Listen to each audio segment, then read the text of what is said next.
அன்பு நண்பர்களுக்கு வணக்கம். திரிகடுகம் செய்யுள் என்பது நெல்லை அல்லது விதையை நிலத்தில் நட்டால், நிலத்தில் விதைத்தால் நல்ல பயன் தரும். அதுவே அந்த விதையை கொண்டு போய் புதரில் போட்டால் என்ன ஆகும்? அதுதான் இந்த செய்யுளின் கருத்து.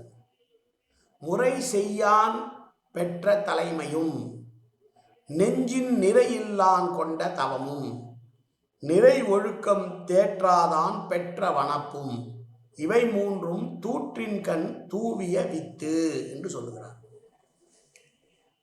ஒரு தலைவன் என்பவன் தன்னை பின்பற்றுகிற அனைவரையும் சமமாக நடத்த வேண்டும். பட்சபாதம் இல்லாமல், ஒருவருக்காக என்று இல்லாமல் அனைவருக்கான தலைவனாக இருப்பவன் அப்படி இருக்க வேண்டும். அப்படி இல்லாத, முறை இல்லாத தலைவனாக இருப்பவன். தவம் செய்ய வேண்டும் என்று முயற்சி செய்கிறவன் உறுதியான மனநிலையோடு அந்த தவத்தை மேற்கொள்ள வேண்டும். அப்படி உறுதியற்ற நிலையிலே தவம் செய்யக்கூடியவன்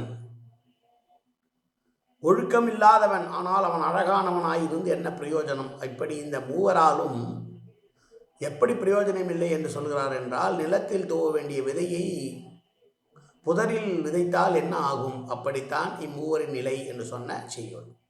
மீண்டும் செய்யுள்.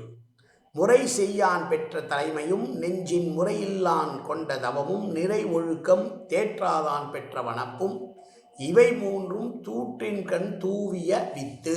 நன்றி, வணக்கம்.